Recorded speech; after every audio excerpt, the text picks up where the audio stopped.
गुरुर्ब्रह्मा गुरुर्विष्णू गुरुर्देवो महेश्वरः गुरु साक्षात् परब्रह्म तस्मै श्री गुरवे नमः वसुदेवसुतं देवान् कंसचाणूरमर्दनम् देवकी परमानन्दम् कृष्णं वन्दे जगद्गुरुम् नमामि सद्गुरुं शान्तम् सच्चिदानन्दविग्रहम् पूर्णब्रह्मपरानन्दम् ईशं आनन्दवल्लभम् भगवान् गोपाल कृष्ण महाराज की जय। संत ज्ञानेश्वर महाराज की जय। जय जय रघुवीर समर्थ। शङ्करं शङ्कराचार्यं केशवं बादरायणं सूत्रभाष्यकृतं वन्दे भगवन्तौ पुनः पुनः। श्री गणेशाच्या चरणी, स्वामीच्या चरणी, सद्गुरूचरणी मनोभावे नमन करून शंकराचार्यांच्या चरणी आपण मनोभावे नमन करूया. कारण आत्ता शंकराचार्य जयंती झाली आणि शंकराचार्यांचं कार्य खूप मोठं आहे.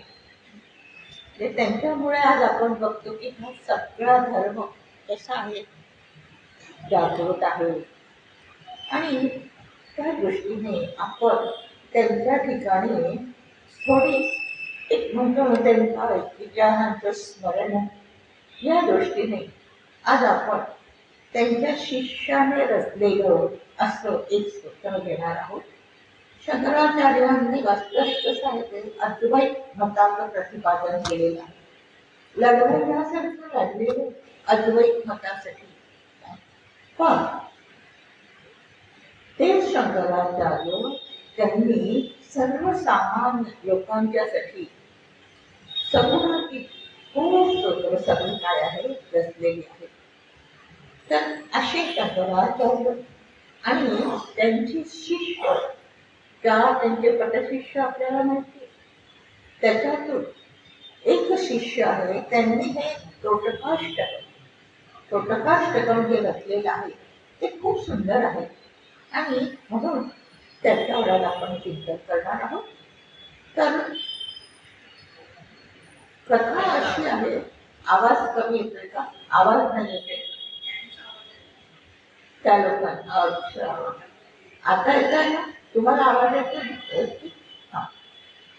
तर कथा अशी आहे, कथा भाग असा आहे की एक शंकराचार्य रोज पाठ घेत असत. पाठ म्हणजे काय? खरं वेदांत त्याच्यात सांगत असत. आता 4 प्रकार असतात. काय असतं? पुराण असतं, कीर्तन, प्रवचन आणि पाठ. अशा 4 पद्धतीने काय आहे सांगण्याची, श्रोत्यांची जशी जशी काय स्तर असतात आणि त्याप्रमाणे त्याप्रमाणे ते सांगितलं जातं. आता शंकराचार्यांचे शिष्य सगळे कसे होते? अत्यंत ज्ञानी. आणि त्यामुळे शंकराचार्य निखळ वेदांत सांगत असत. त्याला पाठ म्हणतात. आज पण आपण बघतो आळंदीमध्ये साखरे महाराजांच्या तिथे रोज एक तर काय विचार सागर ग्रंथ असे तिथे पण ते ग्रंथ घेतले जातात. त्याच्यामध्ये काय निखळ वेदांत सांगितलेलं असतं की आत्मा काय आहे आणि तो आत्मा कसा सगळीकडे घडते ते उदाहरण देऊन देऊन काय आहे तसं पटवून देण्यात येतं. कारण खरं तेच आहे ना. आता काय होतं, सामान्य बुद्धीला ते सगळं नाही झेपत, नाही आपल्याला होत. कारण आपली सगळी बुद्धी कशी प्रापंचिक असते. त्यामुळे जसं जडत्व असतं आणि म्हणून आणि वेगळ्या पद्धतीने आपण जीवन जगतो. तर असे शंकराचार्य पाठ घेत असत. तर एके दिवशी काय झालं, सगळे आता सकाळी सकाळी येतच सगळ्यांना ते आतुरतेने बसायचे येऊन, की कारण शंकराचार्यांची वाणी म्हणजे काय असेल रसाळ मधुर आणि त्याच्यामधून ब्रह्मज्ञानाचं सगळं निरूपण. त्यामुळे त्या ब्रह्मज्ञानामध्ये चित्त कसं भिजून जावं अशासाठी सगळे त्यांचे शिष्य आतुर असायचे. आणि एके दिवशी असे सगळे आले, शंकराचार्य पण आले, पण ते सुरू करत नव्हते. मग एका शिष्याने विचारलं की सुरू करा ना आता गुरुदेव. तर नाही नाही काय तो गिरी अजून आला नाही ना, तो आला की सुरू करूया. ते लोक काय म्हणतात, अहो गिरी काय महाअठोपाध्याय तो, त्याला काही कळत नाही, तो असला काय नसला काय. म्हणजे काय असतं, हा अहंकार झालेला असतो शिष्यांना ज्ञानाचा आणि ते शंकराचार्यांच्या लक्षात आलेलं असतं. पण तेवढ्यात काय होतं, तो गिरी पळत पळत येतो. कारण तो काय, तो सेवा करायचा, अखंड सेवा. तर आज सुद्धा काय असतं की शंकराचार्यांची ते छाती वगैरे धुवत असतो आणि त्यामुळे त्याला 2 मिनिटं यायला उशीर होत झालेला असतो. तरी तो पळत पळत येतो आणि आल्याबरोबर शंकराचार्य त्याला बोलतो, त्याला म्हणतात की गिरी आजचा पाठ तू घ्यायचा आहे. तो बघतच राहतो आणि तेव्हा शंकराचार्य त्याच्याकडे फक्त दृष्टी टाकतात. म्हणून असे सद्गुरूंच्या दृष्टीतून काय असतं, कृपा होत असते. सद्गुरूंच्या काय स्पर्शाने कृपा होत असते. त्यांनी फक्त त्याच्या डोळ्यात दृष्टी टाकली आणि त्याच्या अंतःकरणातून सगळी प्रज्ञा अशी प्रज्वलित झाली. आणि त्यावेळेस त्यांनी काय केलं, इतकं आतून सगळं आलं त्यांना. आणि त्यावेळेस त्यांनी हे स्तोत्र आपोआप रचलं गेलेले म्हणजे सद्गुरूंची स्तुती केली. आणि त्यानंतर त्यांनी काय केलेलं आहे, त्या दिवशी त्रोटक नावाचा हा पाठ असतो आणि मग तो घेतला, काहीच त्याला नाही. पण तरी त्यांनी काय, कशी सद्गुरूंची कृपा की त्यांनी तो घेतलाय. आणि म्हणून त्या दिवसापासून त्याचं नाव शंकराचार्यांनी त्रोटकाचार्य ठेवलं. आचार्य झाले कारण तो त्रोटक पाठ घेतला. आणि म्हणून या स्तोत्राचं नाव पण आहे त्रोटकाष्टकम. कारण त्यांनी त्या त्रोटकाचार्यांनी हे रचलं म्हणून त्याला काय म्हटले, त्रोटकाष्टकम. तर असं हे आपण बघूया. एक एक चरण मी म्हणते आणि त्याचा अर्थ आपण बघूया. तर विदिताखिल शास्त्र सुधा जगते, मानिकोपनिषद कथिता तैते, हृदये कलये विमलं चरणं, भवशंकर देशिकमे शरणं, भवशंकर देशिकमे शरणं. तर आता इथे काय म्हणतात ते त्रोटकाष्टक आपल्या सद्गुरूंना, हे सद्गुरू आपण सर्व वेदांत शास्त्ररूपी अमृताचा महासागर यथार्थपणे आकलन केलेला आहे असं म्हणतात. आता हे सद्गुरू म्हटलेले. सद्गुरू कोणाला म्हणतात की ते सत्कडे घेऊन जातात, सच्ची वाट दाखवतात. सत परमात्मा आहे की ज्याचा कधीही नाश नाही. आणि असं ते सत तत्व त्यांनी जाणलेलं आहे आणि म्हणून ते त्या सतच्या वाटेला घेऊन जातात, म्हणून ते सद्गुरू. आता इतर अनेक अंगाने सगळ्या काय आहे, सगळं शिकवत असतात, त्यांना गुरु म्हटलं जातं. आणि सत्य जे काय आहे त्या दृष्टीने जे सगळं मार्गदर्शन ते सद्गुरू. तर इथे असं म्हणतात की आपण सर्व वेदांत शास्त्र रूपी. आता सगळं वेदांत शास्त्र, वेदांत शास्त्र कोणाला म्हणतो की हे 17 जो वेद आहे, 1,00,000 त्याचे श्लोक आहेत वेदामध्ये, त्या सगळ्या ऋचा म्हणतो त्याच्यामध्ये 80,000 कर्मफल आहेत, 16,000 उपासना फल आणि शेवटचे 4000 ज्ञानपद. आणि त्या शेवटचं जे सगळं ज्ञान जे खरंच सांगितलेलं आहे ते कसलं आत्म्याचं ज्ञान आहे. आणि ते म्हणून ते शेवटी आलेले वेदामध्ये, म्हणून त्याला वेदाचा अंतिम भाग म्हणून त्याला म्हणतात वेदांत. आणि त्या वेदांतामध्ये सगळं शास्त्र कुठल्या आत्म्याबद्दल सगळं शास्त्राने सगळं सांगितलेलं आहे. तर असा जो आत्मा तो कसा आहे वेदाच्या अंतिम भागामध्ये त्याच्याबद्दल सांगितलेले आहे. आणि ते शंकराचार्यांनी म्हणजे आता तो आत्मा कसा अमृताने ना की त्याचा कधी नाश नाही, असा तो अमृताचा महासागर असा जो आत्मा त्याचं यथार्थपणे आहे सद्गुरूंनी यथार्थपणे आकलन केलेलं आहे. म्हणजे काय की त्याचा त्यांनी यथार्थ अनुभव घेतलेला आहे असे सद्गुरू.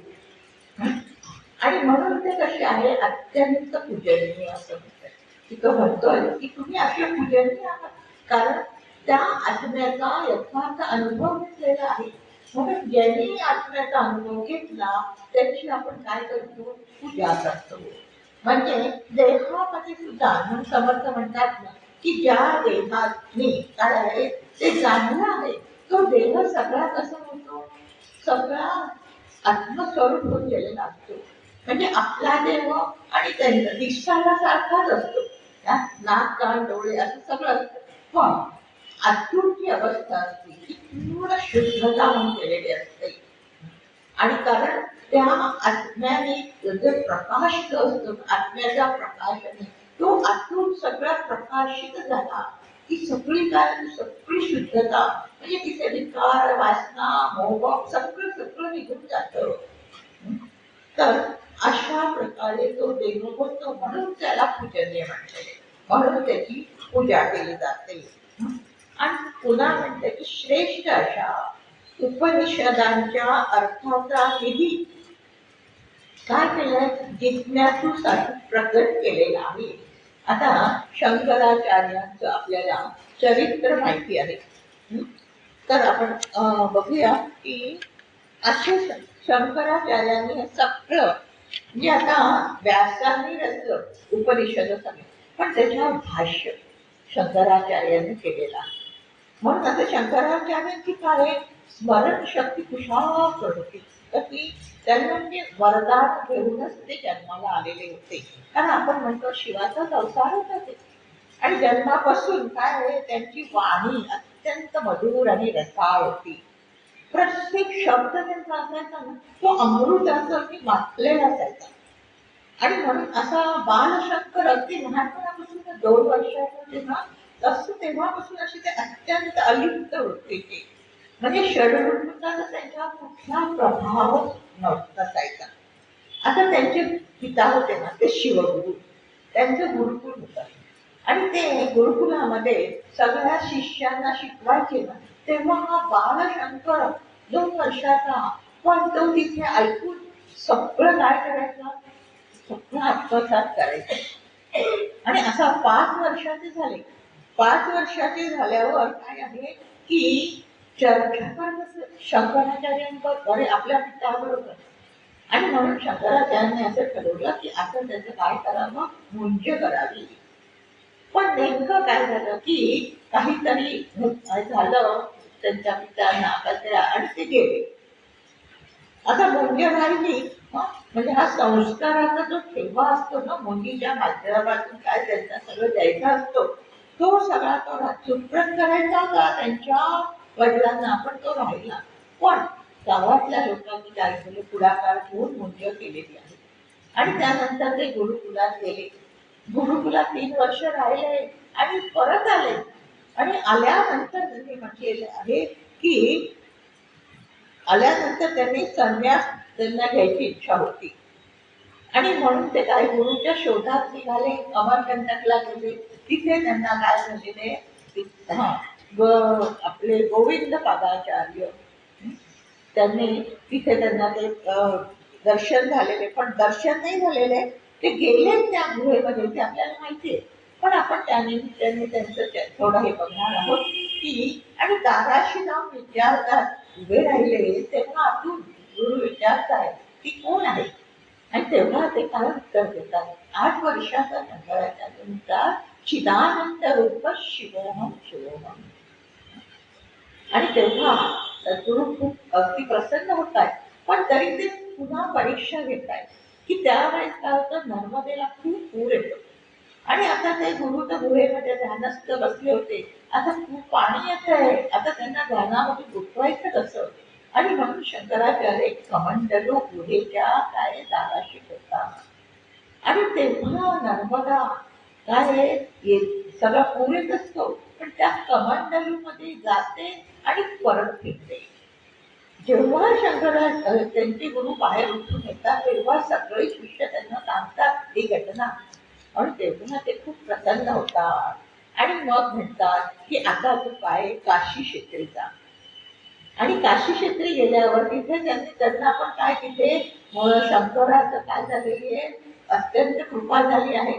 तिथे त्यांनी बरेच स्तोत्र लिहिले काशीला. आणि ते सगळं तिथे सगळं ते विधिवत त्यांचं सगळं बरंच सगळं लिखाण झालं.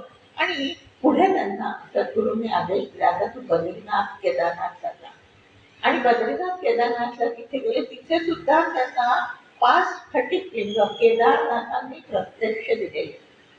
म्हणजे काय असेल, आपण जे कल्पना करतो की केवढी महान विभूती. आणि मग तिथून ते उत्तर काशीला आलेले.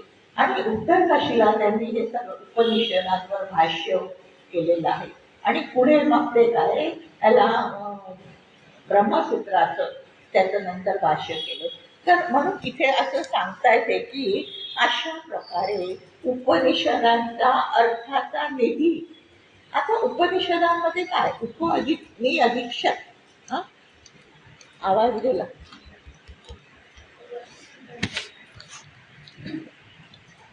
हॅलो. हा येतो. हा तर उप उप म्हणजे जवळपास, मी म्हणजे गती देणं, आणि शत म्हणजे काय की गाठी सैल करणं. आता कोणाच्या जवळ बसायचंय की ज्यांनी हे सगळं जाणून घेतलंय अशाच्या जवळ बसायचंय, गती द्यायची आपल्या मनाला आणि गाठी सोडवायच्या आहे. कुठल्या गाठी आहेत? मी देह आहे, हे जग सत्य आहे, आणि मी करता भोगता. ह्या 3 मुळे काय झालंय, इथे अडकतो आपण. पुन्हा पुन्हा जन्म मरण त्याच्यामुळे घ्यावे लागतात की देहबुद्धीमुळे काय होतं, मी असा मी तसा, मी हे केलं मी ते केलं, मी माझं कर्तृत्व माझं होतं. त्यानंतर दिसणारं जग सत्य वाटते, म्हणून त्या जगातून आपल्याला काय हवंय, सगळं हे हवंय ते हवं, वासना सगळ्या राहतात. आणि म्हणून इथे म्हणतात की ते समजून घ्यायचंय की असं वास्तविक देह म्हणजेच मी नाही, हा देह पंचमहाभूतांचा, हा येतो आणि जातो. आणि म्हणून त्याच्यावर काय आहे, इतकं आपण अवलंबून आहोत. आणि त्याच्यावर प्रत्येक कर्म मी म्हणून करतो आणि त्या कर्माने बांधला जातो. आणि मग त्याच्यातून पाप पुण्य तयार होतं, मग ते भोगायला परत परत जन्म अनेक योनीमध्ये घ्यावे लागतात. आणि म्हणून ह्या उपनिषदामध्ये जो खरं निधी म्हणजे खरं सार काय आहे की तू वास्तविक काय आहे, देह नाही. म्हणून ही देहबुद्धी सोड, तू देहबुद्धी नाही, तू देह नाही. म्हणून मी केलं मी भोगतो, हे पण चुकीचं आहे. कारण खरा हा काय आहे, करणारा कोण आहे, आतमध्ये जो आहे ना चैतन्य तत्व. हॅलो, आवाज येतो, सारखा आवाज जातोय हो ना, कुठे जात राहिलाय तो. तर हे चैतन्य तत्व नाही येते ना आवाज. Sarang Sarang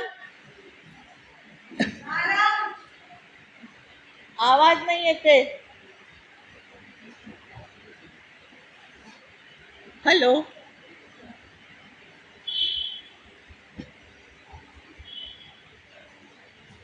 hello, hello,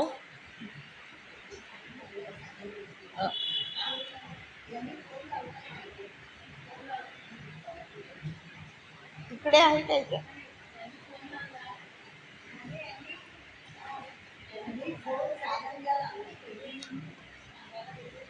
bell वाजव.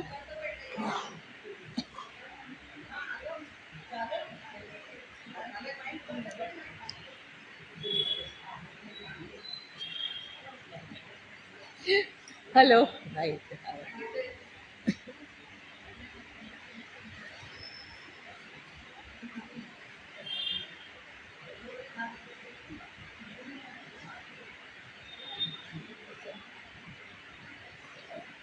Hello hello hello.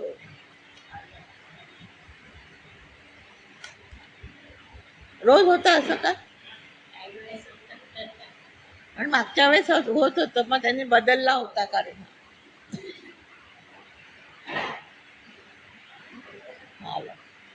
Hello hello. हा हॅलो. नाही आवाज येतो. हॅलो.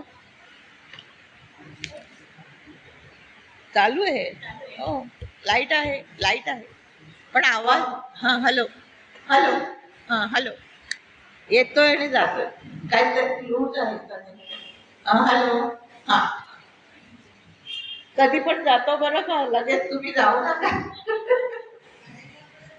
तर आपण बघत होतो की अशा उपनिषदाचा मध्ये काय सगळं सार सांगितलेलं आहे. काय की खरं काय आहे, सत्य काय आहे, आणि हे सगळं दिसणारं जग कसं निर्माण झालं ते सगळं उपनिषद सांगितले. किती पंचमहाभूतातून झालेले, कसं कसं उत्पत्ती झाली, देहाची उत्पत्ती कशी झाली, म्हणजे हे जर कळलं ना की लक्षात येतं की खरं ते काही सत्य नाहीये आणि आपण कशाला सत्य मानून बसलेलो आहोत. आणि खरं सत्य फक्त तो आत्मा आहे. आणि म्हणून ज्याला जिज्ञासा आहे हे सगळं जाणून घेण्याची, त्याच्यासाठी उपनिषद म्हटलेली आहे. वास्तविक काय आहे, सगळ्यांना ती जिज्ञासा निर्माण व्हायलाच पाहिजे की खरं काय आहे, की हे सगळं जग कशाने चाललेलं आहे, आपला हा देह खरं कशाने चाललेला आहे, कुठल्या सत्तेवर चाललेला आहे.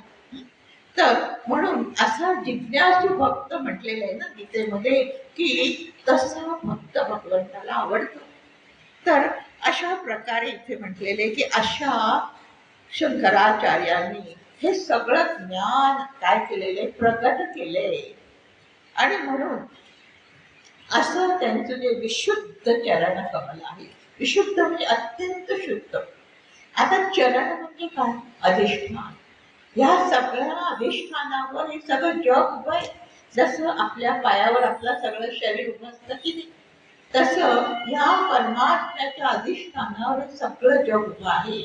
आणि असं ते परमात्म तत्व शंकराचार्यांनी जाणून घेतलेलं आहे. आणि म्हणून ते म्हणतात ते तोटकाचार्य की त्या चरण कमलांना मी माझ्या हृदयामध्ये धारण करतो. कारण हृदयात काय पाहिजे आपल्या, आपण किती सगळेजण आधार घेतलेले आहेत ना, घराचा दाराचा, सत्ता संपत्ती, नातेवाईक, मुलं बाळ सगळं. पण खरा आधार कोणाचा आहे, त्या परमात्म्याचा आहे, त्या अधिष्ठान जे आहे त्याचा आहे. आणि म्हणून ते म्हणतात की माझ्या हृदयामध्ये फक्त काय आहे, तोच आधार घट्ट धरला जाऊ दे. आणि म्हणून तुम्ही काय करा, हे शंकराचार्य सद्गुरू मला आधार द्या, माझं रक्षण करा. म्हणजे खरा आधार तुमचाच आहे. म्हणून म्हणतो ना की खरा आधार सद्गुरूंचा असतो. तर सद्गुरू म्हणजे सद्गुरू तत्व, त्या परमात्मा तत्व त्याचाच खरा आधार आहे. आणि आपल्याला सगळ्यांना तो वेळोवेळी आलेला असतो प्रत्यय, की खरंच त्याच्यामुळेच काय आहे, त्यांनीच आपल्याला ह्याच्यातून हे बाहेर काढलं, त्यांनीच आपल्याला आता मदत केली असं येतो, पण लक्षात येत नाही आपल्याला. आणि ते इथे प्रकर्षाने ते जाणून देतात की खरा तो आधार आहे. आणि म्हणून तो रक्षण करा म्हणजे काय करा, की हा जो मी असा काय आहे देहभावामध्ये आहे, त्याचं मला रक्षण, म्हणजे देहभावाला काढून मला आत्मभाव द्या, तर रक्षण होणं त्याला म्हणतात. पुढच्या ह्याच्यामध्ये म्हणतात ते करुणा वरुणालय पालय मां, भवसागर दुःख विदूनवृतम्, रचयाखिल दर्शन तत्त्वविदम्, भव शंकर देशिक मे शरणम्, भवशंकरते शितमे शरणम. आता इथे म्हणतात की हे सद्गुरू, आपण कसे आहात, तर करुणा सागर आहात. म्हणजे करुणा हा काय असतो, सद्गुरूंचा स्वभाव असतो. कारण काय झालं असतं की त्यांचं अंतःकरण इतकं शुद्ध झालेलं असतं, सगळे षडरिपू त्याच्यातून निघून गेलेले असतात. आणि म्हणून तिथे कसं अंतःकरण असं मऊ लोण्यासारखं होतं. आणि तेव्हा तिथे फक्त करुणा असते, दुसरं आता काहीही नसतं. आणि नुसती करुणा नाही, करुणेचा सागर म्हटलेला आहे. आता आपल्या लक्षात येईल की जेव्हा एकनाथ महाराज रामेश्वरला जात होते ना, कावड घेऊन ना, गंगा घेऊन ना, तेव्हा वाटेत काय झालं, गाढव दिसलं.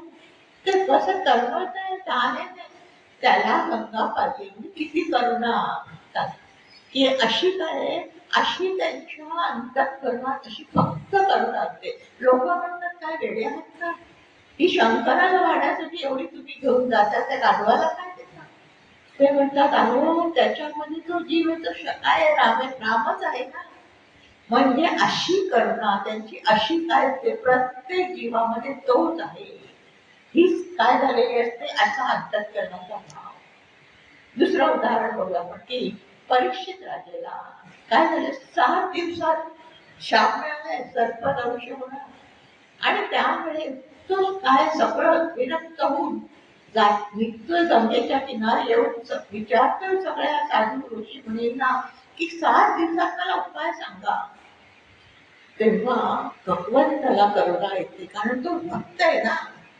आणि शुकाचार्यांना काय करतात, ते प्रेरणा देतात. आणि शुकाचार्य तिकडे येतात, आपोआप कुठे बसलेले असतात आणि असे उठून तिथे येत आहेत. आणि त्यांना तेव्हा काय, शुकाचार्य 7 दिवसात काय सांगतात, भागवताचं श्रवण करून मुक्त करतात. तर अशी जीवाची करुणा म्हटलेलं आहे. तर शंकराचार्यांचं पण उदाहरण आहे की जेव्हा ते काय भिक्षा मागायला जात असत, तेव्हा एका घरी असे गेले होत असताना अत्यंत दारिद्र्य होत तिथे. त्या भिक्षा देही म्हणताय ती स्त्री आता म्हणते की काय देऊ त्यांना. आणि म्हणून 3 वेळा म्हणायचं असतं भिक्षा देही. आणि त्या निघणार तेवढ्यात त्यांना दिसतं काहीतरी आत बाहेर ती करत असते, म्हणून थांबतात. आणि त्या स्त्रीकडे एक वाळलेला आवळा असतो, तेवढा तो घेऊन येऊन ती देते. पण तिच्या अंतःकरणाचा भाव बघतात ते की तिला देण्याची कशी आहे, वृत्ती आहे तिची, पण जे आहे ते ती देत आहे. आणि म्हणून तेव्हा ते लक्ष्मीला करतात, इतकं करुणेनं त्यांचं उदय की काय तू किती सगळ्या ठिकाणी किती वास करते, सगळ्यांना काय काय देते, पण या स्त्रीला साधं काही एवढं सुद्धा तिच्या वाट्याला नाहीये. आणि त्यावेळेस काय ते कनकधारा स्तोत्र त्याची रचना होते त्यांच्या मुखातून. आणि लक्ष्मीचा पाऊस म्हणजे आवळ्या सोन्याच्या आवळ्यांचा पाऊस पडतो. अशी काय असते करुणा काय. आणि दुसरं म्हणजे खरं म्हणजे सद्गुरूंची करुणा आणखी खरी कुठली आहे. आता हे काय निमित्ताने अशा प्रकारे असतं, पण खरी करुणा म्हणजे की हा प्रत्येक जण जीवन भावामध्ये अडकलेला नाहीये. मी देव आहे, मी या नावाचा, मी या गावाचा, माझं अशी जाती, माझं असं, माझं तसं, या संकुचित वृत्तीतून त्याला बाहेर काढतात. आणि त्याला काय करतात, व्यापकत्व. म्हणजे खरा गुण हा एवढाच नाहीये, पण ज्याच्यावर हा देह चाललेला आहे, ज्या चैतन्यावर, ज्या आत्मसत्तेवर तोच तू आहेस, अशी काय करतात त्याला बोध करतात. म्हणजे ही खरी करुणा आहे की असा तो प्रत्येक जीव असा वेगळ्यासारखा काय गुंतलेला आहे. खरं तो आहे किती केवढा महान आहे, आत्मस्वरूप आहे. पण या चुकीच्या समजुतीने तो काय झाला आहे, एवढ्या ह्याच्यात अडकून बसला. आपल्या आजूबाजूचं एवढंच सत्य, एवढंच माझं. वास्तविक काय म्हणतात, हे विश्वती माझे घर, एवढा व्यापक आहे तो. ते त्याला काय करतात, जाणीव करून देतात, ते त्याला पटवून देतात ही खरी करुणा आहे. म्हणून म्हटलेले तुकाराम महाराज म्हणतात की कसा पांडुरंग आहे किंवा सद्गुरू पांडुरंगाच्या रूपाने काय करत असतात, येत असतात. आणि काय सांगतात की घेशी तेव्हा देशी ऐसा तू दाव. काय घेतो सद्गुरू, काय घेतात, जीव भाव घेतात आणि देतात काय, आत्मभाव. म्हणून इतकी करुणा असते. म्हणून संतांना म्हणतात ऐसी कळवळ्याची जाती करी लाभावी न भीती. त्यांना जो आनंद मिळालेला, त्यांना हे जे सगळं मिळालेलं इतकं उत्कृष्ट वैभव की त्यांनी जाणलंय की खरा मी कोण आहे. ते प्रत्येकाने जाणावं, पण प्रत्येक जण तोच आहे.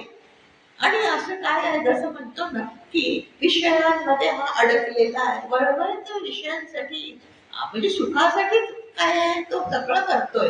पण चुकीची काय झालेली समज झाली की खरं सुख कुठे आहे ते कळत नाही. आणि म्हणून काय सद्गुरूंना अशी तळमळ होते की त्यांनी ह्या सगळ्यातून बाहेर पडावं, त्यांनी संतांची काळ धरावी, समजून घ्यावं आणि काय जसं मी आहे खरा त्याचा अनुभव घ्यावा.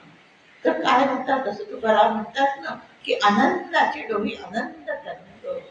काय होतं त्याच्यात, किती दारिद्र्य होतं, काय काय नव्हतं, प्रपंच किती दुःखी होता, पण तरी ते म्हणतात मी आनंदाची डोळी आनंदात टुंबतोय. ही जी अवस्था आहे ना ती प्राप्त करून घ्या, त्याला खरी करुणा म्हणतात सद्गुरूंची. आणि म्हणून त्याचं रक्षण करा, रक्षण करा म्हणजे अशा प्रकारे मला या सगळ्यातून बाहेर काढा. या चुकीच्या याच्या मायेमध्ये मी फसलो आहे. पुढे म्हणतात महाभयंकर हा संसार सागर आहे आणि त्याच्यामध्ये काय आहे, दुःखाने नुसता काय आहे, व्यथित होतोय.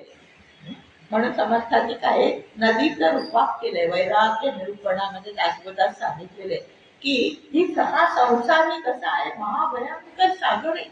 त्याच्यामध्ये अनेक जलचर असतात, सागरामध्ये जलचर असतात. त्यानंतर ते काय करतात, मगर आहे, विंचू आहे, भोंगले आहे. तसं हे सगळं काय आहे, दुःख, निंदा, त्यानंतर आधी व्याधी, या सगळ्यांनी होरपळतोय. आणि म्हणून ते म्हणतात की त्याच्यामुळे असं व्यथित होतं. किती वेळा आपण बघतो आपल्या जीवनात पण अशा प्रसंग आले की असं व्यथित होतो. दुसऱ्यांच्या जीवनातलं बघितलं तरी काय जीवन आहे असं होतं. आणि म्हणून असं म्हणतात की असं हे जर लक्षात आलं तेव्हा महाभयंकर सगळा माईक समुद्र आहे. आणि मायेमध्ये असा मी माझं आणि म्हणून काय होतं, सारखा दुःखी होतोय. सारखं काय, मान अपमान सुख दुःख याच्यामध्ये सारखं होत.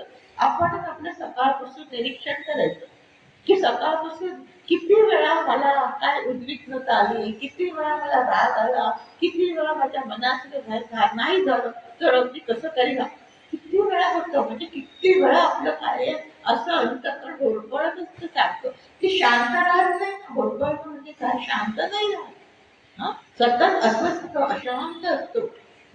आणि म्हणून इथे सांगतात वास्तविक खरं माझं स्वरूप शांत स्वरूप आहे.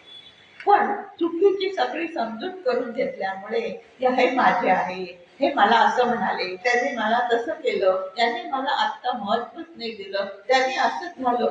ह्या समजूत आता कोणाचा देहाला, देह म्हणजे मी नाही पण देहाला धरून हे सगळं, हा माझा मुलगा हा विचारत नाही, यांनी मला आता असं नाही हे केलं, त्यांनी मला आता फोन करू नये नाही, किती चाललेलं असतं. माझी एवढी सख्खी बहीण पण काय आता विचारत नाही. किती किती कोणकण हे सगळं अनेक प्रकारे. आणि काही अर्थच नाहीये त्या सगळ्यामध्ये. कारण हे जे सगळं आहे ना हे सगळं प्रारब्धाने आलेलं असतं. आणि त्यामुळे त्याप्रमाणे ज्याचं त्याचं जेवढं देणं घेणं असतं तसं तू वागतो आणि तेवढा काय तसं असतं. आणि त्याला आपण मात्र सत्य हे करून बसतो. आणि म्हणून इथे असं या माई त्याच्यातून मला या बाहेर का की बाई चुकीची समजून करून घेतली आहे सगळी, माझं मी केलं त्याच्यातून मला सोडव. म्हणून माऊली काय सांगते, मी आणि माझी आठवण विसरले दयाचे अंतःकरण तो नित्य संन्यासी जाण. इतकं छान हलकं फुलकं वाटतं ना, तर जेवढं आपल्यामधून मी आणि माझं कमी होत जातं ना, इतकं मोकळं शांत प्रसन्न वाटायला लागतं. आता विचारलं प्रारब्धाने विचारलं तर छान, नाही विचारलं तरी छान. अशी काय अशी आपली केली ना अंतःकरणाची अवस्था, तो इतकं सुंदर असतं. आणि ते तिथे सांगतात तेच तीच माया आहे. आणि त्या मायेतून हे सगळं सद्गुरूंचे हे जी वचन असतात, संतांची वचन, त्याच्यातून आपल्याला ते पटायला लागतात, उलगडायला लागतं खरं काय खोटं काय आहे. आणि हळूहळू त्याच्यातून बाहेर येतो. म्हणून इथे सांगतात की हे सद्गुरू, तुम्ही शास्त्राचे तत्ववेत्ता आहात आणि मला पण तुम्ही काय करा, असं त्या तत्वाचं काय करा, मार्गदर्शन करून ते तत्वच मी आहे असं मला काय करा, माझ्या बुद्धीमध्ये ते सगळं आकलन होऊ द्या. कारण तुमची कृपा झाली. आपण जर म्हटलं नाही माझ्या ह्याने बुद्धीने हे सगळं समजून घेईन आणि मी फक्त पंडित होतो, पण माझा मी जेव्हा तिथे समर्पित करतो, तुम्ही आता मला हे सगळं समजून द्या, तुम्ही मला आकलन करून द्या. आपण एक प्रार्थना का म्हणतो, तेवढ्यासाठी असते की आता तुम्ही मला हे सगळं काय जे श्रवण होईल ते मला सगळं आकलन द्या आणि माझ्या अंतःकरणात ते ठसू द्या. असे संस्कार होत गेले ना की खरंच अंतःकरणातले जुने संस्कार असतात ना, मी माझे महत्वाचे सगळे पुसले जातात. खूप श्रवणाचा फायदा असतो. आणि हे नवीन संस्कार जेवढे आपण एकाग्रतेने श्रवण करू ना, तेवढे तिथे उमटत जातात आणि त्याच्यामुळे देवबुद्धी आपोआप कमी होते आणि आत्मबुद्धी उदयाला येते. तर ही कृपा व्हावी म्हणून त्यांच्या तिथे काय आहे, प्रार्थना असते की तुम्ही हे सगळं काय करा, करून द्या मला.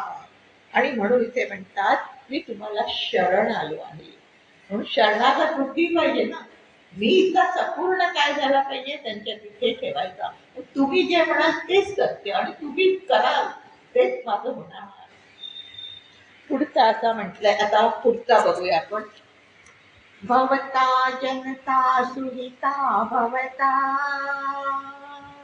निजबोध विचारण चारुमते कलयेश्वर जीव विवेक विदम् भवशंकर देशिकमे शरणम् भवशंकर देशिकमे शरणम्. आता पुढे म्हणतात हे सद्गुरू आपल्याच कृपेने, म्हणजे आता शरणबुद्धी झाली, आता सगळी कृपा काय आहे. म्हणून आपल्या जीवनात पण रोज काय करावं, आपण सकाळी उठल्यावर त्याला की तुझी कृपा सगळं दिवस राहू दे आणि काय आहे श्रेयस्कर मार्गाने मला काय कर, तू आक्रमण करून दे. इथे तेच म्हणतात की प्रत्येक जीव श्रेयस्कर मार्गाचे अनुसरण करतील अशी तू कृपा कर. आता श्रेयस्कर मार्ग कुठला आहे, श्रेय आणि प्रेय कठोपनिषदामध्ये खूप छान सांगितले की श्रेय म्हणजे कुठे घेऊन जातो, जो परमार्थाकडे घेऊन जातो, जो कल्याणाचा मार्ग आहे. आणि प्रेय म्हणजे प्रपंचाचा मार्ग. आणि म्हणून माझ्या बुद्धीमध्ये दोन्ही काय आहे, शुभ आणि अशुभ हे दोन्ही प्रवाह सतत वाहत आहे. म्हणजे श्रेयस्कर आणि प्रेयस्कर. मग ते प्रार्थना करायची की माझा बुद्धीतला हा जो प्रवाह आहे तो सतत श्रेयाकडे जाऊ दे. पण आपण बघतो सतत हा बुद्धीचा प्रवाह प्रेयाकडे जात असतो, प्रपंचाकडे जात असतो. आणि प्रपंचात अगणित शिकतात लोक, अगणित ज्ञान घेतात. उदाहरण आहे नारद मुनींचं की नारद मुनींना 64 विद्या 14 कला सगळं अवगत होतं. ते सगळं प्रेयामध्ये येतं बरं काही, सगळं या 14 विद्या 64 कला सगळ्या या संसारातल्या आहेत. त्याने कधीही समाधान तृप्ती होत नाही की ती नारद मुनींना होत नाही, सतत अशी तळमळत होते. आणि मग ते सनत कुमारांना शरण गेले, ते जेव्हा शरण गेले की तुम्ही मला काय बोध करा, आणि तेव्हा आत्मबोध सनत कुमारांनी केला, तेव्हा नारद मुनी शांत झाले. म्हणून प्रेयाचा मार्ग असा आहे की किती तुम्ही मिळवलं ना, किती ज्ञान घेतलं तरी पण काय वखवक थांबत नाही, अजून त्यांना कळलंच नाही, त्यांना कळलंच नाही असं वाटतं. आणि म्हणून ते म्हटलं की श्रेयस्कर मार्ग जो आहे हं? की जो आत्म्याचा मार्ग आहे तो कळला की काय होतं, शांत होतं, तृप्त होतं, समाधानी आनंदी होतं. हे 4 फळं सांगितलेले श्रेयस्कर मार्गाचे. आणि म्हणून तिथे म्हणतात की तुमची बुद्धी आत्मबोधाचा विचार करण्यासाठी अत्यंत कशी निष्णात आहे, अत्यंत हे सूक्ष्म आहे आत्मतत्व. त्याच्यासाठी बुद्धी कशी झाली, कशी तैलता शुद्ध व्हावी लागते. आणि म्हणून जेव्हा तुम्ही हा सगळ्या आत्म्याचा बोध कराल तर आपोआपच काय असतं की शिष्याची बुद्धी सद्गुरू काय करतात, त्याच्यात एकाग्र जशी होते तशी ती शुद्ध होत जाते, तैल धारेवत होत जाते. आणि म्हणून जेव्हा अशी बुद्धी होते शुद्ध आणि त्याचा सद्गुरू काय निष्णात आहेत आत्म्याचा बोध करण्यासाठी आणि पटवून देतात ते की खरंच तू आत्मा आहेस.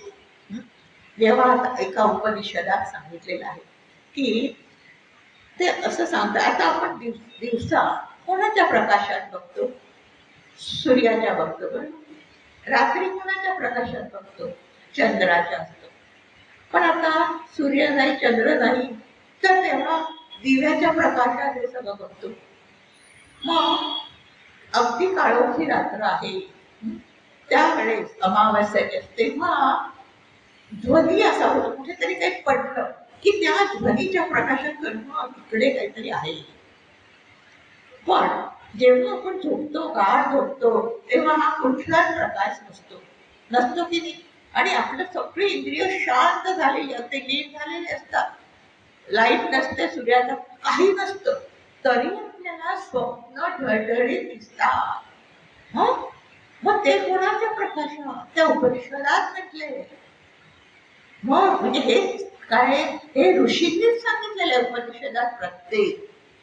आणि ते सद्गुरू पटवून देतात की अरे तुला दिसतात ना ते स्वप्न, मग कोणाच्या प्रकाशात, मग तो आत्मप्रकाश आहे की जो माझ्यामध्येच आहे, त्याच प्रकाशात माझी मला स्वप्न दिसतात, तुमच्या प्रकाशात मला नाही दिसत, माझ्या जवळच तो आहे. असं पटवून दिल्यावर कळतं की खरंच तो आत्मप्रकाश माझ्या जवळ आहे आणि एवढंच नाही, तोच मी आहे. असे निष्णात सद्गुरू असतात. आणि म्हणून इथे सांगतात की जीवात्मा आणि परमात्मा यांचं यथार्थ ज्ञान होईल असं ते अनुग्रह करतात. अनुग्रह म्हणजे काय, अशी ती काय शक्तीचं संक्रमण करतात आपल्यामध्ये, शक्तीबद्दल श्रद्धा निर्माण करून देतात. असं ऐकल्यावर श्रद्धा होते की तो आहे आत्मा, हे सगळं देव चाललं, आता हे बोलतोय कोणाच्या सत्तेवर, तो आहे बरोबर. जर निघून गेला, हा देवच आहे इथे, पण तो निघून गेला तर बोलणार का, नाही बोलणार. तुम्ही समजून घेताय कोणाच्या सत्तेवर, त्याच्या सत्तेवर. असा तो आत्मा काय. आणि पण काय झालेलं आहे की तो आत्मा असा माझ्या संपूर्ण शरीरात आहे, पण ती बुद्धी आहे ना ती अशी सत्वगुणाची आणि अग्नितत्वाची. म्हणून संपूर्ण शरीर इतकं छान शास्त्र समजून घेऊन ना की इतकं कळायला लागतं आपल्याला की हे पंचमहाभूतांचं हे शरीर आणि 3 गुणांचं कशावरून, तर हे सगळं एक एक हे सगळं एक एक ह्याच्यातून झालेले. कर्मेंद्रिय ही कार्य करतात ती सगळी रजोगुणातून झालेली आहे. आणि हे जे हे सगळं ज्ञान करून देतात ती ज्ञानेंद्रिय सत्वगुणातून आहे. पुन्हा एक एक पंचमहाभूत आहे त्याच्याबरोबर. म्हणजे आता जसं बुद्धी कशी आहे, सत्वगुण आणि अग्नितत्व. त्यानंतर आता हे आपली हे चित्त आहे, चित्त कसलं आहे, रजोगुण आणि जलतत्वाचं, म्हणून ते प्रवाही आहे, वाहत. त्यानंतर मन आहे, मन हे वायू तत्वाचं आणि रजोगुणाचं आहे, म्हणून ते सारखं चंचल आहे, वायू सारखा ये जा करतो. त्यानंतर अहंकार आहे, तो पृथ्वी तत्वाचा असा जड घट्ट असतो आणि तमो गुणाचा. असं हे संपूर्ण शरीर. आता आपल्याला एवढा वेळ नाही, तर या डोक्याच्या केसापासून पायाच्या नखापर्यंत प्रत्येक एक एक पंचमहाभूत आणि एक एक गुणांचं असं मिळून हे झालेलं आहे सगळं शरीर. मग आता त्याच्यातली ही बुद्धी, आता पंचमहाभूत निर्माण झाले, रजोगुण हे 3 गुण निर्माण झाले, कारण परमात्म्याला स्फुरण झालं ती मूळ माया, त्याच्यातून काय झालं 3 गुण, त्याच्यातून पंचमहाभूत आणि मग जीवसृष्टी. आता जे जे उत्पन्न झाले ते सगळे नाश पावतात. म्हणजे हा देह सत्य आहे का? नाश पावतो, उत्पन्न झाला. मग तो माझा कसा म्हणायचा? आपण किती आपण वेड्यासारखा विचार करून राहतो. आणि मग आता त्या देहामध्ये अशी ही बुद्धी ती प्रकाशित आहे, त्याच्यात प्रतिबिंब घेण्याचं सामर्थ्य आहे. आणि म्हणून हा आता बघितला आपण सगळ्या शरीरात आत्मा आहे, प्रकाश व्यापून आहे की नाही, त्या प्रकाशाचं प्रतिबिंब त्या बुद्धीत पडतं. आता ती बुद्धी एवढी आहे म्हणून प्रतिबिंब एवढं, पण प्रतिबिंब आहे ते कोणाचं? आत्म्याचं. प्रतिबिंब खरं नसतं. हा, तसं खरं काय आहे? तो आत्माच आहे. पण हा बुद्धीच्या बरोबर हा प्रतिबिंब राहिलं आणि म्हणून त्या बुद्धीचे गुणधर्म माझ्यावर लागू घेतले की मी देह, मी करता, मी भोगता, माझं असं माझं तसं. तर ह्या चुकीच्या समजुतीतून सद्गुरू बाहेर काढतात. आणि म्हणून त्याच्यासाठी परत काय? श्रवण तर हवं, पण त्याच्यावर नामस्मरण. नामस्मरण करता करता असं कसं पूर्ण तेच रूप डोळ्यात बघायचं, तेच वाणीने म्हणायचं, तेच कानाने ऐकायचं, त्याच्यामध्ये तल्लीन झालं ना की बुद्धी काय होते? लीन होते. लीन झाले की बुद्धीत पडलेले प्रतिबिंब त्याला जागा नाही राहिलं, ते मागे फिरतं. मागे मागे कोण आहे? आत्मा आहे, बिंब आहे ना. मग असं रोज झालं ना की हळूहळू त्याची ओळख व्हायला लागते त्या आत्म्याची. आणि मग एक दिवशी त्याला, अरे मी तर हाच आहे.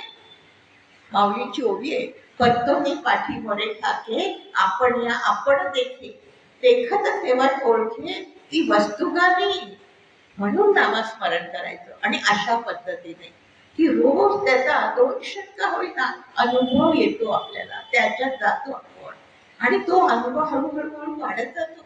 आणि एक दिवस कळतं की अरे हा जीव नाही, मी खरा कोण आहे?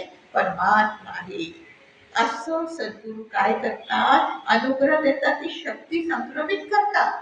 आणि त्याच्यामुळे काय होतं की त्यांनी सांगितलं रोज नामस्मरण करायचं, एवढा वेळ करायचंच, करतोच. आणि असं करतात रोज श्रवण थोडा वेळ करायचं, असे नियम दिलेले असतात. ते केल्यामुळे काय होतं? यथार्थ ज्ञान होतं. अशी सद्गुरूंची शक्ती सांगितली. पुढचं आता बघूया आपण. भव एक भवानिती बेनितरा, समजायत चेतसी कौतुकिता, मम वारय मोह ममा जलदिन, भव शंकर देशिकनी शरणम. आता इथे काय म्हणतात की साक्षात तुम्ही कशा शिवस्वरूप आहात. सद्गुरू साक्षात शिवस्वरूप आहे, कारण त्यांनी काय केलंय? शिवाची प्राप्ती करून घेतलेली आहे. आणि म्हणून ते कसे झाले? आता त्यांचा सगळा जीवभाव गेला आणि शिवस्वरूप झालेले आहे. आणि म्हणून आज माझं मन कसं आनंदित होत आहे की माझे सद्गुरू असे आहेत की शिवस्वरूप. आता जो शिवस्वरूप असतो तोच काय करतो? शिवस्वरूप दुसऱ्याला करू शकतो ना. म्हणून आनंद होतोय की मला आता हे सद्गुरू काय करणार? या जीवभावातून काढून शिवस्वरूप करतील. आणि हा सगळा माझा अशोक मोह रूपी महासागर आहे. या शोक आणि मोह, म्हणून गीता काय सांगते? शोक आणि मोहाचं निवारण होतं.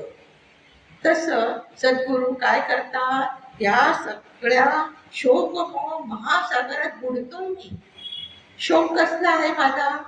किती हे माझे होते, ते माझे होते, हे गेले, हे आहे, हे विचारत नाही, हे करता. किती शोक घेऊन आपण जीवन जगतोय, किती मोह आहे माझा माझाचा. पण हे आत्ताच बघितलं आपण की सगळं दिसणारं जग असं पंचमहाभूतांचं आहे. जसा देव तसं ते जग. म्हणून ते 3 गुण आणि अष्टधा प्रकृतीचं हे सगळं आहे. मग ते खरं आहे का? नाहीये खरं, कारण हे उत्पन्न झालंय. काही काळ टिकतं आणि जातं. आपण आणि ढळढळीत अनुभवतो की जे लहानपणापासून काय काय होतं ते आज नाहीये. आज जे असेल ते उद्या नसणार आहे. मग असं सगळं असताना त्याला सत्य मानणं हे किती वेडेपणाचं लक्षण आहे की नाही. आणि म्हणून हेच काय करतात की असं सद्गुरू यथार्थ श्रवण करून समजवून देतात की असं हे सगळं त्याच्यात शोक आणि मोह बुडलेला आहे. काही ते सत्य नाही आहे, काहीच तुझं नाही आहे. आणि म्हणून तू काय कर, या असत्याच्या ह्याच्यातून राहा त्याच्यामध्ये. त्याच्यामध्ये तर राहावंच लागणारच ते. या जगात राहावं लागणार, या देहात राहावं लागणार, या नातेवाईकात, या घरात सगळं करायचं. पण मनाने समज हे काही सत्य नाही. जर कळलं असलं तर मग दुःख नाही होत. माहिती हे जाणार आहे. माहिती काचेची भांडी ही फुटणारच आहेत कधीतरी. मग तरी आपण किती दुःख होतं. फुटलं काही की अरे किती होतो, एवढं किती वर्षापासून जपलो, किती महागाचं, किती हे इकडून आणलं, किती दुःख होतं. तसंच आहे. हे सगळं जाणार आहे, हे बुडणारं जग आहे, पण ते सत्य मानल्यामुळे त्याच्यातला शोकमुळे आणि ते जेवढं पटवून घेऊ काय सत्य श्रवणाने पटवून की नाहीये सत्य आहे, काहीच माझं नाहीये, तर काय होईल, त्याचा दुःख नाही, शोक नाही, काही नाही होणार. किती सुंदर अवस्था आपल्याला इथे दाखवतात. असं झालं तर किती छान. आपण आनंदाच्या ह्याच्यावर नुसतं शोक नाही, हो नाही का, किती छान जीवन आहे. आणि खरं छानच जीवन आहे. पण आपण त्याला काय केलेलं आहे, चुकीचं समजून अशा प्रकारे त्याच्यामध्ये बुडलोय. आणि म्हणून इथे म्हणतात की निवारण करा सद्गुरू तुम्ही. म्हणून आता काय करायचंय, आपण ज्या आता श्रवण करतो, ज्या संतांचं करतो, इथे शंकराचार्य आता त्यांना आपण स्मरण करायचंय. रामदासांचं असेल रामदासांचंच करायचं, माऊलीचं काय असेल तर माऊलीला, त्यांनाच काय करायचंय की त्यांना शरण जायचं. त्यांना तुम्हीच आता माझी निवारण करा. आणि सांगितलं ना मनापासून, खरंच ते करतात. आणि असं झालं ना की आपल्याला कशावर प्रचिती येते, आपण खूप शांत हलकं फुलकं वाटायला लागतं. हे सगळ्या ह्याच्यात सुटतं मन. आणि असं मन सुटतं ना तसं खूप छान मोकळं मोकळं. मोक्ष म्हणजे काय, मोकळा होतो. या सगळ्यातून मोकळा झाला की इतकी सुंदर अवस्था, उन्नयन अवस्था म्हणतात त्याला हे. आणि ती प्राप्त करणं हेच खरं काय आपलं कर्तव्य आहे. आणि ते असं सद्गुरु चरणी काय करते इथे तोटकाष्टक म्हणतात ते की अशा प्रकारे तुम्ही करा. शेवटचं एक बघूया, कारण आहेच आहे पण आता वेळ नाही आपल्याला. सुकृते विकृते बहुता भवतो, भविता समदर्शन लालसता, अति दीनन मी मम पालयमा, भव शंकर देशिकनी शरणम. आता इथे म्हणतात की अनेक सुकृत करून माणसं खूप सुकृत करतात आणि पुण्य प्राप्त करून घेतात. पण आता हे जे सुकृत म्हणजे काय, माझ्या प्रारब्धाने जे काही पुण्य असतं, आता त्यामुळेच आपण म्हणतो की काय श्रवणाला येऊन बसायची इच्छा होते, हे सुकृत आहे. म्हणतात बहु सुकृताची जोडी म्हणून विठ्ठली आवडी. तर तसं इथे ते सांगतात की ते जन्मामध्ये माझं असं पुण्य आहे, पण त्याच्यामध्ये लक्षात असं घ्यायचं की आता या जन्मात सुद्धा आपण जे ज्या पुण्याच्या कल्पना आहेत ना, की जे काय काय दान धर्म यज्ञ याग तीर्थ यात्रा किंवा हे पूजा पाठ सगळ्यातून पुण्य तयार होतं, ते पुण्य नाही. पण हे सगळं करताना जर निष्कामतेने भगवंताच्या प्रित्यर्थ केलं तर शुद्ध पुण्य तयार होत असतं. म्हणजे पुण्य आणि शुद्ध पुण्य दोन प्रकारे माऊलींनी सांगितलंय. पुण्यात्मके पापे स्वर्गादाशी, पुण्यात्मके पापच भेटलंय त्याला बरं का. कारण त्या पुण्याने तुम्ही स्वर्गात जाता, तुम्ही सगळं चांगलं परोपकार करा, सगळं करा, पण ते मी केलं म्हणून करता ना, त्यामुळे त्याच्यातून स्वर्गाची प्राप्ती होती.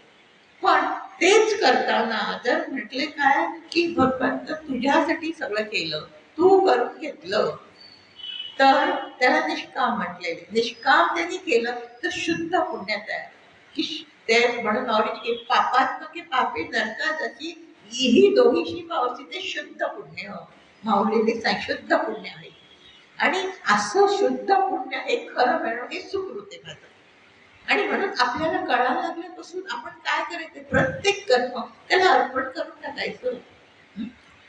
तर मग काय होतं, त्याच कर्मातून शुद्ध पुण्य होईल. आणि त्याच्यामुळे काय होतं की त्या शुद्ध पुण्यात फक्त आपल्याला परमार्थाकडे घेऊन जातात.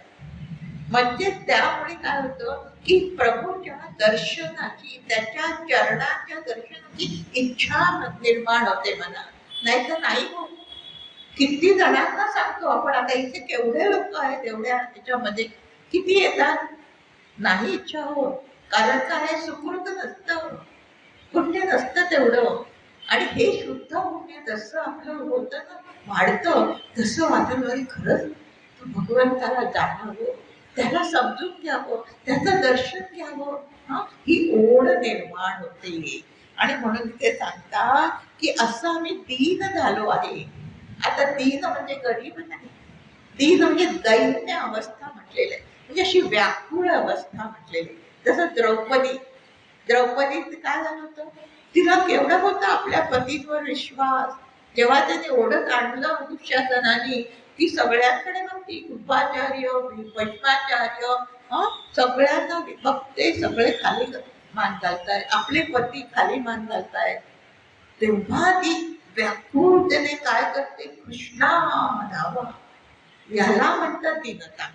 काय अशी अवस्था अंतकरण की मला तर तूच हवाय, मला काही नकोय, सगळं खूप, आता आपण म्हणतो खूप भोगलं, खूप बघितलं, खूप खाल्लं, तर काही नको.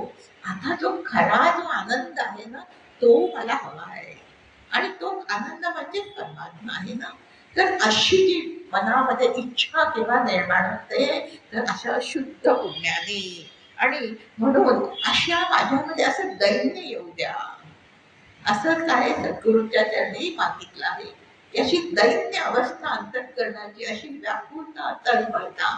जसं आपण दर्शनाला कुठल्या गेलो ना, असं बघून असं अरे काय सुंदर आहे, आणि घळाघळा असं हवं की अरे तू कधी मला भेटशील, कधी मला दर्शन देशील. हे तर देतोय तू सगुणा, पण तुझं खरं कधी देशील, अशी व्याकुळता होणं मनाला. म्हणजे रोज दर्शनाला जाऊन काय ही व्याकुळता वाढली पाहिजे. आणि तशी वाढावी म्हणून काय आहे की इथे प्रार्थना केलेली आहे सद्गुरूंचरणी, की म्हणून तुम्ही मला आश्रय द्या, की खरा तोच आश्रय आहे असं माझ्या मनात पटू द्या. आणि म्हणून मला तोच आश्रय हवा. हे सगळे आश्रय फुटकळे, त्याच्या आधारावर मी उगाच काय आहे विसंबून आहे, त्याच्यातून मला बाहेर काढा. तर असं मला बाहेर काढणं, अशासाठी काय केलेलं आहे, सद्गुरूंच्या चरणी प्रार्थना केली. शेवटच्या घेऊया आपण. विदितान मला विषदैक कला, न च किंचन कांचनमस्ति गुरो, धृतमेव विदेहि कृपा सहजम्, तव शंकर देशिकमे शरणम्. म्हणजे आता म्हणतात की मी अज्ञानी आहे ना, आपण सगळेच अज्ञानी आहोत ना. आणि शास्त्राचा एक अंश सुद्धा स्पष्टपणे जाणला नाही. आता शास्त्रात काय सांगितलेलं आहे, आत्म्याबद्दल आपण बघितलं, शास्त्र सगळं आत्म्याबद्दल सांगतं, पण त्याचा एक अंश पण मला कळलेला नाहीये की हे सगळं आत्म्याच्या सत्तेवर चाललेलं आहे. एवढं सुद्धा मला जाणीव नाहीये. मी अखंड देहबुद्धीचा नाहीये, म्हणून अज्ञानी आहे. आणि फक्त मी केलं माझं माझं याच्यातच काय बुडलेलो आहोत. आणि म्हणून असं म्हणतात की मला आता अर्पण करण्यासाठी, तुम्हाला अर्पण करण्यासाठी माझ्याजवळ सुवर्ण धन वगैरे काहीच नाहीये. आता वास्तविक आपण काय करतो, देवाला सगळं देतो, जे जे असेल ते, पण खरं त्याच्या माध्यमातून भाव अर्पण होत असतो. आणि म्हणून इथे सांगतात की हे सगळं मी तरी अर्पण केलं, म्हणजे काही नाही म्हणजे काही आहे, पण ह्याच्यावर काय माझं महत्व आहे, माझी आसक्ती आहे. आणि म्हणून हे सगळं काहीच मी अर्पण करू शकत नाही तुमच्या चरणी. इतकं काय आहे माझ्याकडे अज्ञान आहे, सुटत नाही. की आपण बघतो ना की देताना सुटत नाही, आता हे एवढं देऊ का तेवढं देऊ, असं वाटतं ना, पटकन असं वाटतं का एवढं आहे त्यानेच दिलंय, देऊन टाकावं त्याला. माझं कुठे होतं, त्याचंच होतं, त्याला देतो. असं होत नाही, चुकत नाही. कारण अज्ञानाने माझं माझं वाटतं. आणि म्हणून हे सगळं काय आहे मी तुझ्या त्यांनी अर्पण नाही करू शकते. म्हणून तुम्ही काय करा, माझ्यावर अशी सत्वर कृपा करा की हे सगळं मला आकलन दे, की अरे हे सगळं तुझं काहीच नाहीये. हे काय प्रारब्धाने तुझ्या काय त्याच्या कृपेने तुझ्या वाट्याला हे सगळं आलेलं आहे. ते प्रारब्ध केव्हा बदलेल काही सांगता येत नाही ना. आपण बघतो किती सगळं छान असतं आणि बघता बघता अशी परिस्थिती येते की सगळं जातं. आणि म्हणून इथे सांगतात की तुम्ही अशी माझ्या कृपा करा. खरी कृपा काय, ते माझं काही नाहीच आहे असा भाव होणं ही खरी कृपा आहे. आणि असं झालं तर काय होईल, जर माझं महत्व गेलं, माझा सगळ्यावरचा अहंकार गेला, माझ्या देहावरचा पण अहंकार की मी देह हा पण अहंकार आहे आणि याला धरून हे सगळं माझं माझं, मी एवढं केलं ते सगळं अहंकार तुझ्या तिथे समर्पित झाला तर काय होणार, कृतकृत्यता. तर मला माझं मूर्त स्वरूप कळेल. खरं अवघड काही नाहीये. आपण अवघड केलंय की हे सगळ्यामध्ये गुंतून बसलोय. या सगळ्याचा अहंकार. म्हणून काय करायचं, रोज त्याच्या चरणी नतमस्तक का व्हायचं असतं. वंदन भक्ती खूप सुद्धा सांगितले आहे दासबोधात. रोज त्याच्यासाठी नमस्कार करतो का, डोकं टेकतो का, की सगळा अहंकार रोज त्याच्या तिथे अर्पण होत असतो त्या निमित्ताने. आणि जेवढा अहंकार अर्पण होईल ना तसा काय होईल, जवळ जवळ जातो भगवंताच्या. म्हणून वंदन भक्ती म्हणजे की रोज मनापासून त्याच्या तिथे काय आहे नतमस्तक व्हावं. तर सगळा अहंकार गेला की झटकन काय होतं, तो आणि मी एकच आहोत हा अनुभव येऊन जातो. आणि अडचण हा अहंकारच ही देहबुद्धीच आहे. आणि तीच त्यांच्या तिथे रोज समर्पित झाली की सगळं केलं की काय अखंड आनंदाची प्राप्ती. आणि त्यालाच म्हटलंय कृतकृत्यता. आणि त्यामुळे त्या सगळ्या भवसागरातून काय होतं, आपण बाहेर निघतो.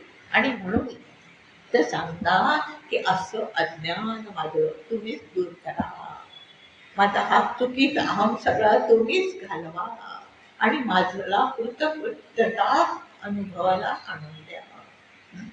आता हे असं सांगायला पण अहंकार लावा लागतो ना, नाही तर असं सांगून होत नाही. मी एवढा मोठा, मी कशाला त्या देवासमोराचं चुकवू, मी कशाला हे करू, एवढं मी केलं. आणि म्हणून इतकी दीनता, इतकी शरणागत बुद्धी येणं आवश्यक असतं. आणि ती सद्गुरूंच्या कृपेने येते. पण तेवढं काय आहे, तेवढं रोज त्यांच्या तिथे मनापासून आळवणी केली पाहिजे. म्हणून ते काय आहे की फोटो मधला मूर्ती मधले देव हे खोटे नाही आहे, त्याची शक्ती आहे. त्यांच्याजवळ तुम्ही मागणी केली तर ते खरंच तसं करत असतात. आता वासुदेवन सरस्वतींची रोज बोलायची ना, दत्ताची ती मूर्ती बोलायची. म्हणजे आत्ता आपल्या समोर आहे हे उदाहरण. मग त्याच्यावर श्रद्धा ठेवून इथे जसं जोटकाचार्य आपल्याला सांगतात त्याच्यातून की सद्गुरूंची त्यांच्यावर अशी कृपा झाली आणि म्हणून त्यांनी काय आहे सगळं लोकांना करण्यासाठी सगळ्या जीवांना अशी कृपा व्हावी म्हणून याची रचना केली. तर आपण ही सगळं त्यांच्या चरणी समर्पित करूया आणि आपली अशी बुद्धी व्हावी अशी त्यांच्याकडे प्रार्थना करून थांबूया. जय जय रघुवीर समर्थ.